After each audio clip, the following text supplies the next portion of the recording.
Hello everyone, and welcome back to the Gaming Symposium. I'm the Game Professor, and with me today are two of our usual members. Hello, I'm Chris. Hi, I'm Red Angel. Unfortunately, EmceeProphit was unable to make it this time due to a variety of personal circumstances, but he will be joining us again next month. So, just a quick reminder of how this podcast works. This is essentially the video game equivalent of a book club. Each of us takes turns choosing a game that everyone will play, and then we come back the next month and talk about it and try and figure it out. So, this week we are talking about a game that was chosen by Chris here. So, I'll let him explain it. So, Anatomy is basically a horror game that involves walking around, and that's kind of it. It does some interesting things with that format, though, that I think are kind of worth talking about. I don't know how do we want to go into spoilers? I don't know if you really even can spoil Anatomy. It's kind of more of a tone piece than anything. There's not much of a narrative there, but suffice it to say, you find yourself alone in a dark, pretty Spartanly decorated house, and things get creepy. You find tapes that describe the house as sort of analogous to a human body, and are expected to walk around the house to find additional tapes. And then from there, things get a little bit even more weird. And I guess I'll just leave it at that. It's a pretty straightforward game. It's pretty quick. It only takes, like, I don't know, what do you guys think? Like an hour to play total? Less if you're speedrunning it. A little bit more if you're being thorough and exploring. But it's not a very long game. So do you guys want to move on to questions or? Yeah, that's fine by me. All right. Sounds good. I will note really quick, sorry, first, that we do actually have a link to this game in the browser. It's $3, if I recall. Sorry, Yeah, the browser, the right. description. Link in the description to this game. So it's only a couple dollars, and if you would like to play it before listening to us talk about it, then you are certainly welcome to do so. We will be, like he said, there's not much in the way of spoilers to give, really, but we will be talking about it in full detail in a little bit, so you can give it a play down there if you want. All right, then. Let's go. All right. I guess just first up, really simple. What did you guys think about it? Did you like it, not like it, hate it? I certainly found it to be a rather interesting experience. I often find it difficult to put kind of non-standard experiences like this into a simple like or not like format for my, just personally. But Yeah, totally. I am glad that I played it. I certainly enjoyed it, and it had some interesting thoughts and ideas and stuff that I'm sure we'll be talking about in a bit. I liked it. I enjoyed it as well. It was a lot of fun. It was not, I don't know if fun's the right word. It's fun for me. But it was really interesting and very auditory, and loved every minute of it. I just wish it was longer. I know it's kind of weird, but I just really wish it was a little bit longer and went more into certain things and such. I'm not going to get into it too much because we're going to be talking about it soon. So, next question. All right. I mean, I obviously really enjoyed the game because I'm the one that recommended it. So yeah. Basically, one of the more interesting things about it is that it's a horror game that doesn't really have a monster in the traditional sense. It's not like Amnesia where there's an actual monster in the dark, and there's not even really like an insanity system or any real scripted jump scares per se. So I think a lot of people will walk away from this game going like, what was this? This is what? And then a lot of other people I know who have played it are like, this is absolutely terrifying, even though there's nothing in there to threaten you or frighten you.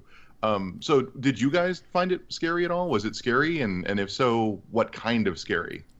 Well, I'm a wimp, just for context. I love horror games, but I'm not even sure when the last time I finished one was without someone else there playing it through with me. I'm just terrible at that. So I was scared. I don't know how much that actually speaks to the game's scariness level, but horror that isn't focused on having, scary things scare you, really, is often my favorite kind. Even stuff that does have monsters. Like, I don't know if you guys have seen Marble Hornets. It was one of the premier, like, Slender Man YouTube channels or whatever. Yeah. And yeah, it was really good. Yeah. And see, I still need to finish that, actually. I just remembered I didn't do that. But yeah, it was kind of, like you had the Slender Man, sure, but most of it, when it comes down to it, was just watching random everyday things happen that were being recorded and not knowing if he's going to show up. Or like, most of Marble Hornets was scary not because Slender Man was there, but because he might be, even when he wasn't. And so stuff like that is often some of my favorite stuff. So to have a game like this where your vision is seriously impaired and you need to move forward and you don't know what might be waiting for you was really cool. And then as it started going through, talking about the house and comparing it to various anatomical parts and such, it gained a bit more of like a metaphorical sense of horror too. So it definitely scared me in both that anticipation of scary things way and the kind of existential horror way as it went on. Yeah, I mean, I think I'd agree with that. I think the closest thing I could compare it to is like shutting yourself in your own bathroom with the lights off and saying Bloody Mary into the mirror. Like nothing's gonna happen, but you kind of bring your own fear into it, and like the fact that you don't know what's around the corner, even if it's nothing, is scary. And it sounds absurd to describe it that way because it sounds like I'm saying there's literally nothing scary in this game, and that's what makes it scary. But that also is kind of the truth. It's bizarre to me. I don't know. I'm just sort of fascinated with that approach to horror design. Atmosphere goes a long way, and for that matter, the fear of the dark is, of course, kind of a primal thing. So, I mean, for those listening who haven't necessarily looked at the game, it does have a very limited range of view, and the house isn't very well lit. So, as you're walking down a hallway or whatever, you straight up don't know what's going to be ahead of you. So it can. I think it taps into a few kind of basic concepts of fear, and for that matter, since it is a quote-unquote scary game, you kind of expect something scary is going to happen, and that plays into fear itself a lot too. So yeah, it's an interesting approach. I think a lot. Oh, go ahead. No, you can go. You go first. You're running the game part. No, I was just going to say that I like what it does to sort of slowly subvert an otherwise routine space. Because as the game starts, it's basically just a house. It's very sparsely decorated, but it is just a house with maybe some creepy paintings. And over the course of the loops through the game, the entire space itself gets sort of deformed and more intimidating, I guess. And it's cool to me how the game uses space itself to make the space threatening. Like it doesn't put a monster in there and have the monster growl. It just makes the space slowly twist in a way that makes you feel very uncomfortable and maybe even unwelcome. It definitely kind of, I guess, if anything, kind of makes it so the house is the monster. Like the comparisons to Anatomy and stuff make sense for that, even if I'm not sure it delivers on that, but it kind of, I don't know, just a sense of that. Honestly, I found it to be a kind of a sensory experience. I think that's what it relied on the most, and I really thought it conveyed that aspect of the horror the best. And I don't think that any game that I've played in a long time has done that, at least not to this degree. What do you mean by sensory? Okay, well, good example. I have very sensitive hearing, and I play games with my headphones plugged in. So walking around, you'll hear a squish or like guts or something like sounds like your stomach, or it uses a lot of organ noises. And I'm sorry that I know all about this stuff, but I've watched a lot of really gross things with a lot of organs and squishing and stuff. And you can hear it in the background, even in the completely normal Spartan-esque house scenes where it's completely normal looking, but you can kind of hear there's certain things in the background. Like at the very, very beginning, you can hear breathing in certain areas of the house, especially upstairs. And it adds a lot to the game overall because it makes you feel like you're inside of the house in the person. And with every description that's given from the videotape, because for anyone who hasn't looked or hasn't been playing, there's a videotape thing that describes each area of the house as like an organ, and it describes the people in each area of the house. Well, what you do is you explore each area of the house and it slowly starts to change, and there's a kind of a feeling that you're going through the body almost surgically. And it's unsettling more than scary for me, because this sort of thing doesn't scare me, but it makes your skin crawl. It's more of a skin crawler, if that makes sense. Yeah.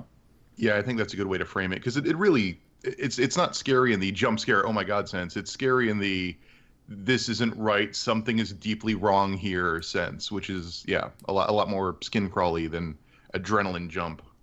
So you've already gone into sort of just talking about the fact that the game sort of sets up the house as an analog for a body of some sort. What do you think the game was trying to do by sort of setting up the house as analogous or metaphorically or not, as a sort of a body? First of all, I wish we had the audio of the game playing in the background while we were talking, because it's so self-explanatory in the question you just asked, because I actually replayed it today and yesterday just to hear that audio again. Because just from what I've gathered, each area of the house has its own separate energy to it based on what the people in the house have done in each room. And it structures itself out as each has a separate way of existing, and yet they're all coexisting in the same thing. So with each tape you put in, it's a separate yet connected way of going things. And the house is alive, but not alive. It's a dream yet not a dream. But it works really well as a metaphor, because that each area of the house, when you go in it, you're stimulating that area, you're reawakening it almost. It's like this house has been abandoned because you don't see a lot in it, but it's like every area you go in, it's your energy that reawakens the house. That's a really good point, because I think a lot of what the game does try to do is try to express, it's not, again, it's not even really subtext, it's stated as such in the actual tapes you find, that the house had been abandoned, that it had grown lonely and angry, and that its purposes weren't being fulfilled by having people there. And I think you're right that by existing in these different places, you're filling it with those energies and sort of bringing it back to life, not necessarily in a good way, obviously. Yeah, I love like how some of the different rooms have very different themes, I guess, every time you revisit them. The bedrooms in particular pretty obviously were used for different things. The master bedroom and the child's bedroom. That praying, what's it called? The now I lay me down to sleep thing that plays when you go in that room. That's one of the few jump scares that is in the game, and that scared the crap out of me when I hit play on that. I was not expecting that to happen. But it pretty clearly sets up that room as the room of one of the kids in whatever family previously existed in the house. And I love that versus sort of the red tinged master bedroom that is, implied to be a little bit more sexy times than the kids' room. I don't know if I'm just implying way too much into the color red, but... No, that's pretty on point. Yeah. Especially with how that room changes. I'm actually that starting to heart think thing or something else. Yeah. I'm actually starting to think I might have messed up my audio somehow or something, because I didn't hear any of the, organ sounds that you were talking about earlier, and I don't remember a jump scare with the now I lay me down to sleep thing. It's in the kids' room. You actually have to go and there's another tape recorder, and you hit play on that one, and it'll just start playing very, very ear-poppingly loudly a version of that prayer, I guess. And the next time you come through that cycle, and the next time you come into that room, it says the same thing, except now the tape is all distorted and warped, and you can barely understand that it once was the Lord's Prayer. Oh, weird. I don't know how I missed that. Okay, that's weird. I think that's one of the few optional things in the game, because you don't have to go into that room on most of the loops. Yeah, see, and admittedly, I normally explore every corner, but in this one I was terrified of what might be behind them, so I probably explored less than I normally do. Huh. So, is the house... Who is the player, I guess, is what I'm trying to get at. Who are you in this game? I think I kind of took this one to be...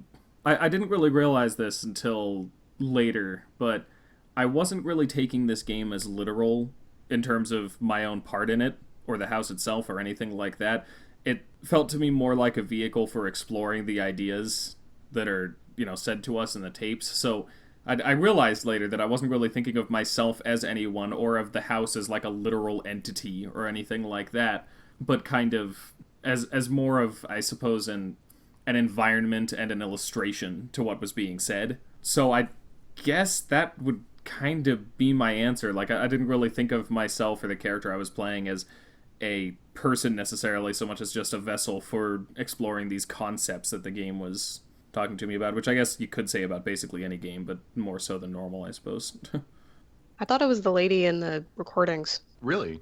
Yeah, that's what it seemed like to me. Like I was the one that was re-exploring each area of the house, as if she was checking in to make sure the house was still laying dormant. Because she obviously knew that there was something going on in the house, and she kept talking about it.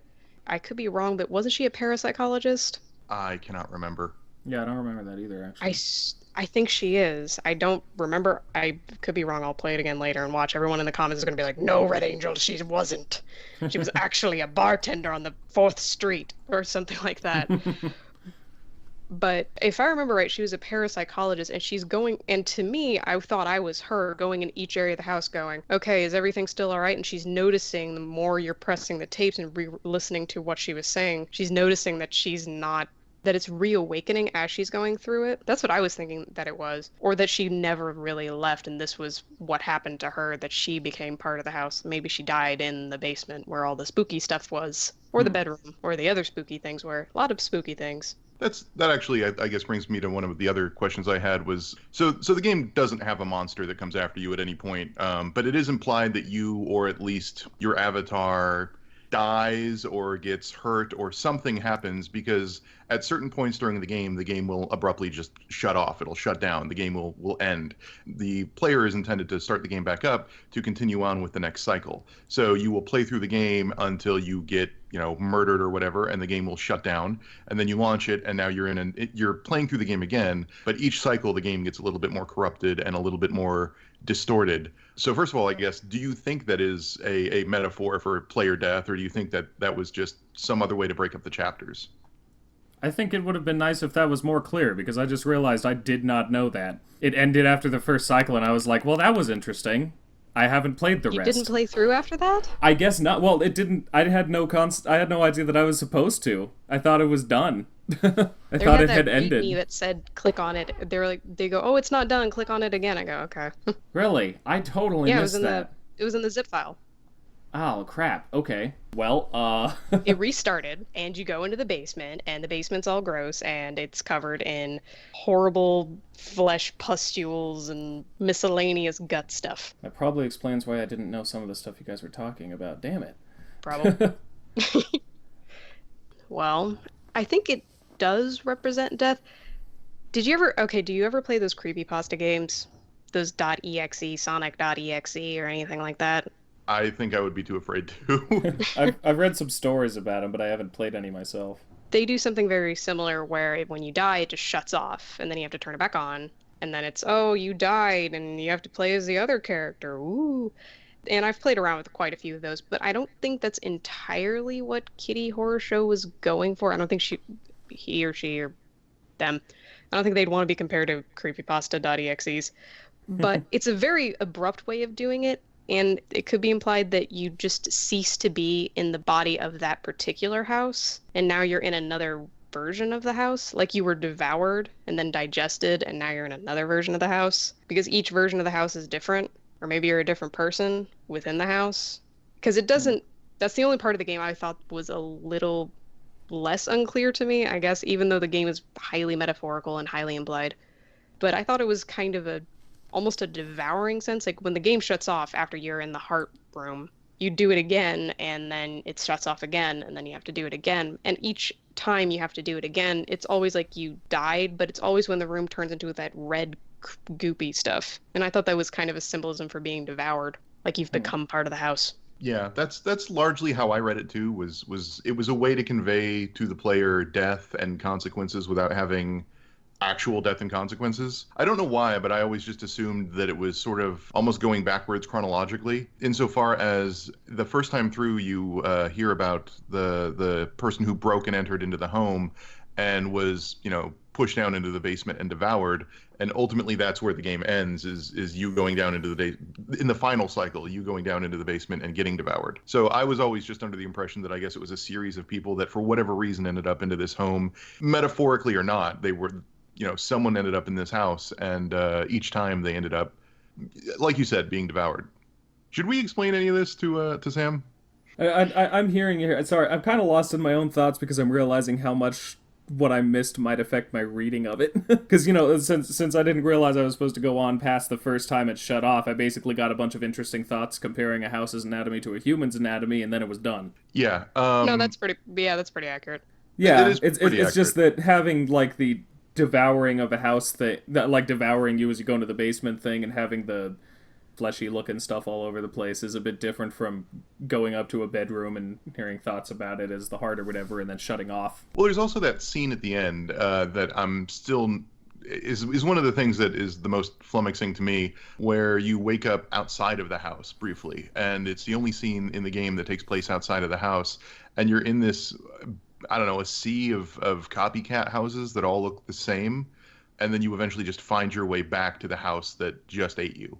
And I'm still not exactly sure what that scene represents, other than to maybe imply that this is not a haunted house, but this is every house. I don't know what else to read into that. I feel like there might Ooh, be. I know. Oh, okay. Go Ooh, ahead. ooh, that's right. I had almost forgot about that scene. Maybe you're a spirit that's bound to the house.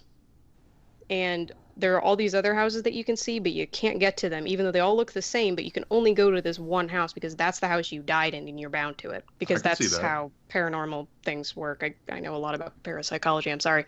But when a spirit dies in the house and they're bound to the house, this is perfect because this goes with the poltergeist thing I was thinking about.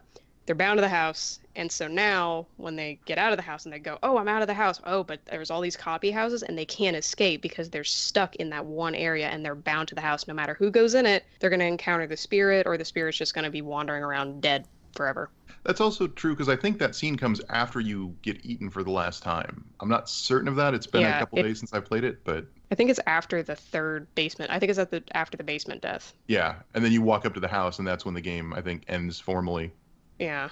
What do you guys think of that rebooting as a mechanic? I mean, Red said that a lot of creepypasta games use it, so I guess there's some genre convention for doing that sort of thing. Does that work as a way of giving the game stakes, of making it, you never know when the game's going to quit and you will quote unquote die? Is that scary, or is that just kind of hokey and ends up in situations where you don't know that you have to launch the game again? Yeah, I feel like it should probably ideally be done in a way that makes it fairly clear, I suppose. Not coming from personal experience here. Like I could think of like Undertale did that once or twice, maybe a couple times. I forget exactly how many times near the end, but it was very, I mean, like it was right in the middle of everything, and you knew. Like to me at least, it was very obvious what I had to do. Yeah, it was right before the boss fight. Yeah, and I think like a couple times during it or something too. It's been a little while, but I like the idea, and I like playing with the fact that it is a program on a computer, and you can do stuff like that. I just feel like it did to me in this case, it can be kind of unclear. I guess part of the problem is that it's already a really abstract kind of standoffish game that doesn't tell you a lot about what's going on.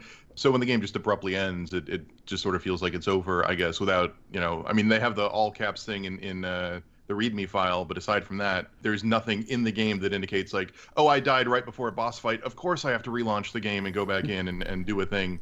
It's very much just sort of you walk into the room, things go red, and then the game closes, and you're like, oh, okay. Yeah, I think I played it late at night, and I probably was all like, oh, well, I'll read this spoiler thing for notes later, and then forgot.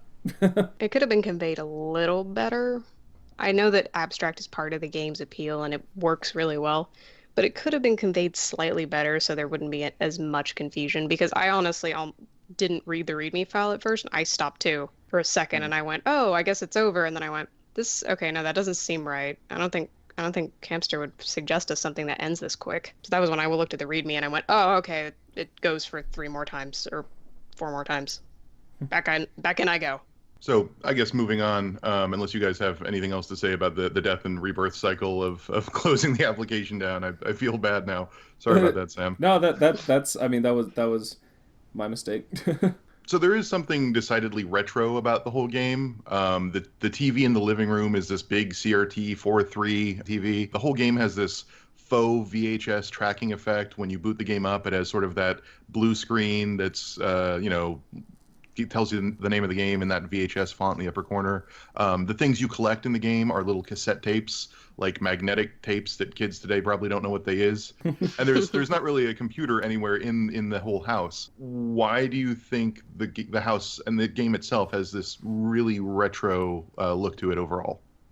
The thing that comes to mind for me, I guess, is, and I'm kind of just spitballing here, but I think the first audio bit, if I remember, was talking about how the home is like as a construct, as a concept, is something that's kind of unique to humanity, that everything lives somewhere, but humans are the only ones who form the same connection to it that they do. And I feel like in a lot of ways it's trying to invoke this idea of the house being kind of a part of us and us a part of it, and in a way also, of course, in some cases in this game, like being trapped in it.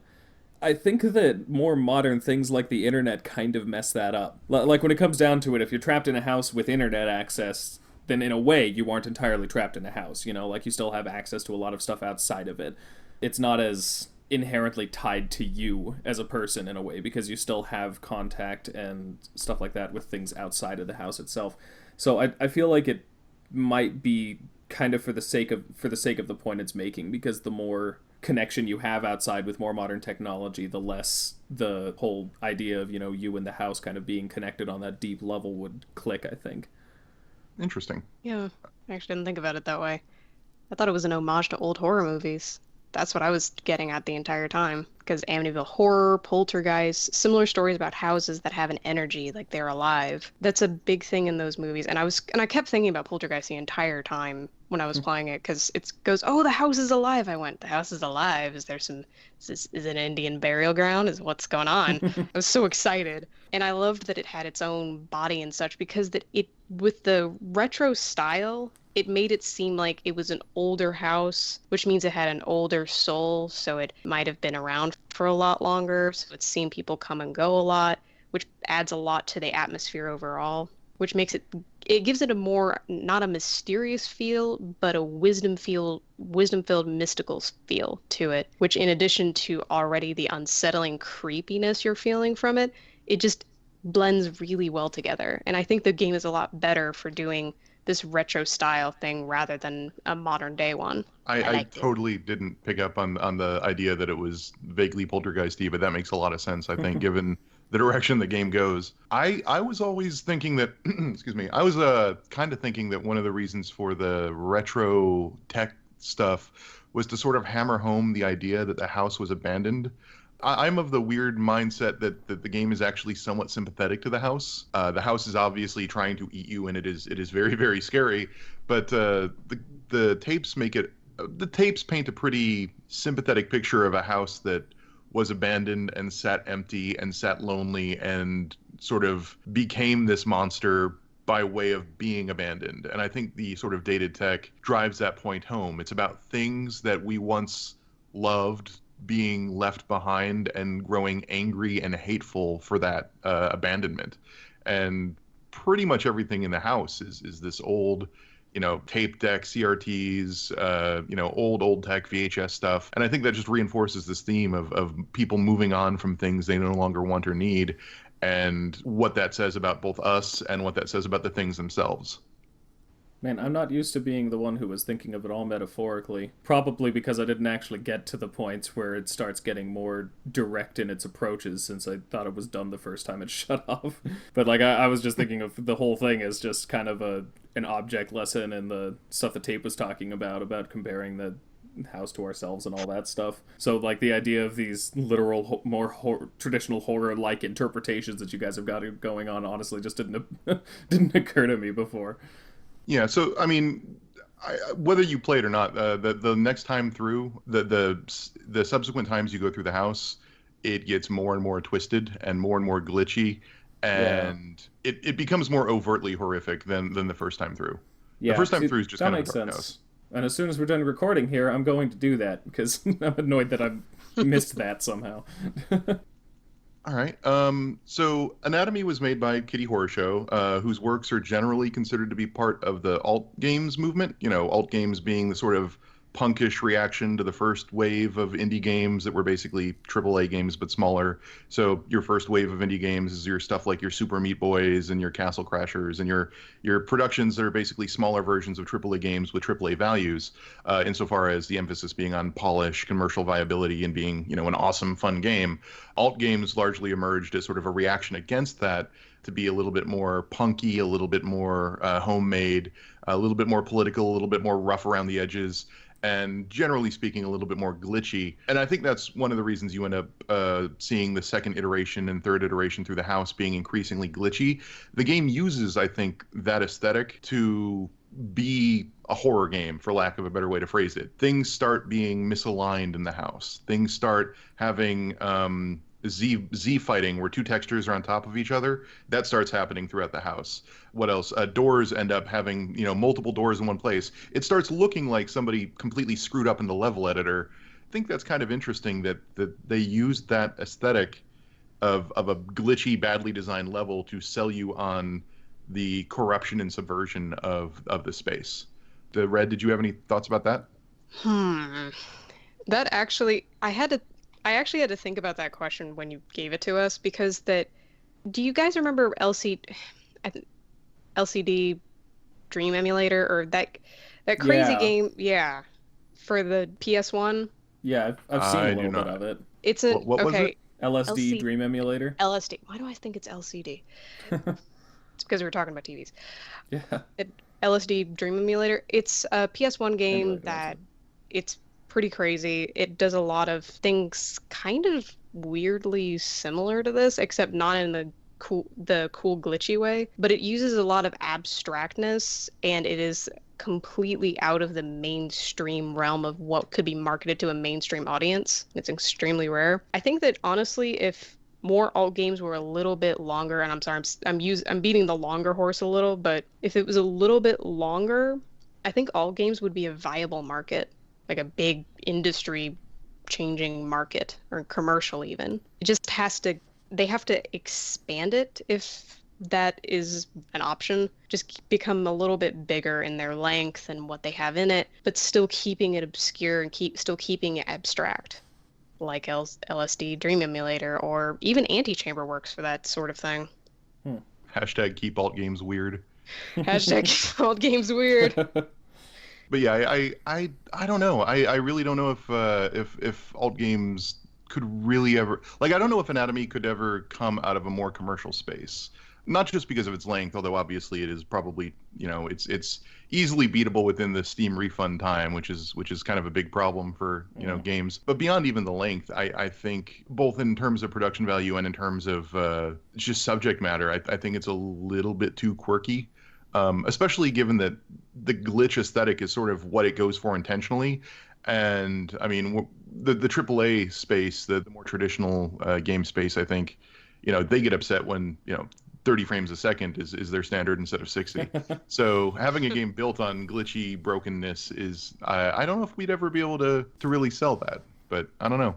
I would like to think, and this might just be me being hopeful and optimistic here, but I would like to think that eventually it would be more sellable than it is now. Because I mean, video games right now are very much as a medium and especially as a community and like an adolescence where a lot of us are just kind of trying to get used to the idea that it's okay for a game not to be about shooting bigger and more things than the last one.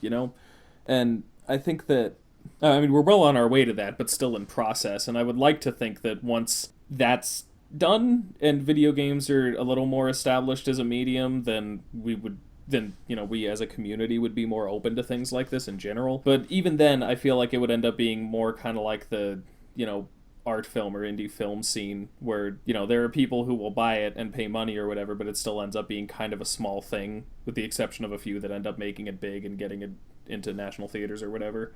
Like, it's certainly not the kind of game that you're going to find that you're going to get mass appeal from. You're never going to be having a bunch of people lining up outside a GameStop to play this kind of game the same way they do for Call of Duty or something. But I would like to think that over time we as a gaming community would be a little more okay with stuff like this, and thus it would get a little more commercial viability.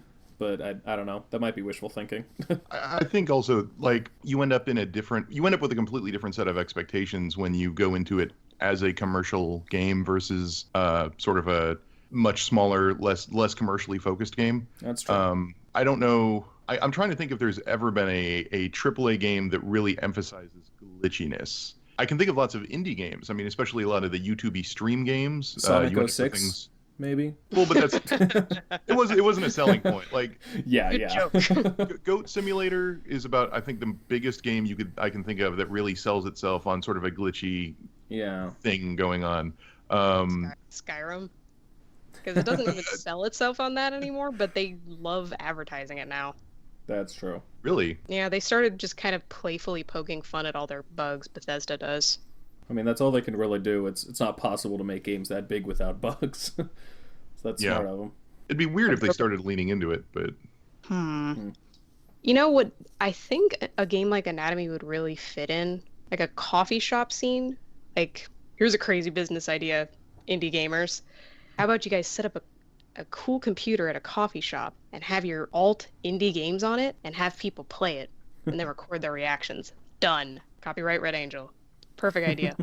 But Can honestly, open a cafe for that. just exclusively cafe for all games. Yep. That actually might work.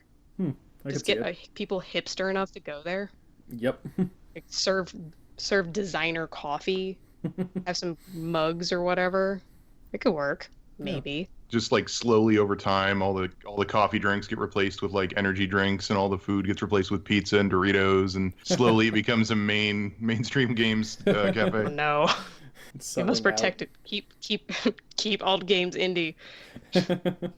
That does make me think it would be really interesting to see a game that uses alt game kind of design principles and philosophies, but has a bigger budget and higher production value. Like if a AAA company decided to try and make an alt game with all of the resources available to them, I'd be interested in seeing how that would turn out. I'm curious how that would even work, because what you'd end up with is like the Green Day, what Green Day is to punk rock, you would end up with like that for video games, for alt games. Like Yeah. you end up with Uh, a big budget, super polished version of something that is supposed to be intentionally low budget and unpolished. And it's Yeah. the dissonance there would be really interesting to see. Like you'd either end up with something wholly unique and that is not an alt game anymore, but is still totally unlike anything in the AAA space, which could be really cool, or you could end up with like the most watered down alt game you've ever seen. I would like to that's a think the former, horrifying but thought. I'm imagining the latter is probably more likely. Unfortunately, that's all the questions I had for the game. Do we have any other sort of open discussion we want to have about it, or? There was one thing that I found interesting, and admittedly, this is something of an incomplete thought now that I know that I was supposed to turn the game back on. But just from the first segment of it, I guess, one thing that I end up thinking and talking a lot about, and I mention it on my show a lot just because it keeps always coming up, is the idea of interactivity as something that's valuable to a video game experience outside of, the big obvious major choices and different endings and stuff like that. Because I just keep running into the idea that, video game story, like interactivity in video games is all about either gameplay or changing the ending, basically. And I very much, don't agree with that and always enjoy seeing scenarios where interactivity is used in different ways, even if it doesn't change the outcome or anything like that. And the idea, as I was going through this game, it occurred to me that, like, the most important thing in the bit that I played, I guess, was the words. You had the audio log or whatever, the tapes, explaining this concept to you. And so it struck me that some people might play this, at least what I played, and think, well, why didn't I just listen to that? Like, why is this a video game? But the simple act of being in the house and walking around to the rooms as they're being talked about illustrates it in a way that listening definitely wouldn't accomplish, and I don't even think that watching, like having pictures of rooms or whatever would accomplish either. And I guess it goes even more into, heavily interactive game-like territory from there, but from what I played, I very much liked that it was something that theoretically the information it's getting across could be gotten across just by listening to it or something, but that it was still an experience that was made far more vivid and real by actually walking around the house and being part of it. I always like stuff like that. Oh, totally. Like it's interesting because as you play through the game in the subsequent times, the actual dialogue ends up getting warped, and you end up basically picking up on, individual phrases as you're walking through those rooms. And it gets even more unsettling where instead of sort of a speech you're receiving about, well, a staircase is kind of like the spine of the house and it supports the whole thing. You just are walking upstairs while you're listening to the thing kind of being mumbled and warped and completely garbled. But then you'll just hear, spine and things like that. And it gets a little bit more creepy when the anatomy stuff starts becoming more forceful. Yeah. All right. Should we talk about what we're gonna do next, I guess? Yeah, I suppose so. So, next game is being chosen by Red Angel. As always, we'll have a link for it in the description, and we recommend, that it's not required, of course, but we recommend that you go ahead and give it a play before we talk about it next month, and I'll go ahead and let Red explain what it is. All right, next month we're going to be playing the game Ebe. Ebe is about a young girl who visits an art gallery with her parents. While observing many exhibits, she suddenly realizes she's alone. Everyone in the gallery has disappeared, including her parents. Now she needs to search for others and figure out what's going on in the gallery. It's a horror game, but it also has a lot to do with puzzle solving and a couple of human interactions that end up very important in the end. It has a lot to do with what you choose dialogue-wise and what you choose and how to solve puzzles and such. And it plays to all four of our strengths since MC is going to be back for next time, we think. So I wanted to pick something that really worked with all of us, and it's in the description below. It's from vgperson.com. You can learn more there. It's version 1.07. Google Chrome users, it's going to pop up and say it's a virus. It's not a virus, I promise. We're on a horror-themed kick. Yeah. I'm trying to decide if... A little. I'm choosing next, so I'm trying to decide if I should keep with it or break from it. So far, Break we've all free. done very, like, small horror games. I might need to just be all like, hey guys, here's a random, like, old AAA title that's not scary in the slightest. Let's mix things up a bit. We'll see. Call of Duty, see. Infinite Warfare. There you go. Perfect. I'm sure we could actually talk a lot about Call of Duty, but probably not could. in the same way. All right, well, thank you everyone for joining us once again. We will be back again next month. Our schedule got a little thrown off by the delays for this one, but it will be about a month, and then we'll be back on a regular schedule, and MC will be with us once again. So, as was said before, go ahead and check out the game in the description. There's a link to it there, and you can get it and play it. We certainly will be. So, I'll just have everyone give a quick recap of who they are and where you can find their own content, and then we'll go. I believe it's www.youtube.com/campster or www.errantsignal.com. And you know I'm old because I'm saying www and nobody says that anymore. So, yeah. I'm Red Angel. Like, you can do HTTPS or HTTP. youtube.com/C/Red Angel Ponderings. And that's where my YouTube channel is. I also have Twitter and such that's linked on the YouTube channel, and I'm not going to go into all that right now. Oh, you tried to be as old as Chris, and then just gave up partway through. I failed halfway. Get back into I your tried. young millennial ways.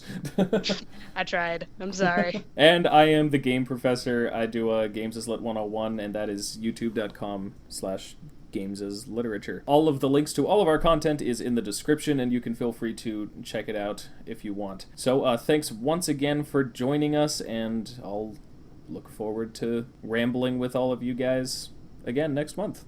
Yep. Later. Indeed. Bye. See you guys.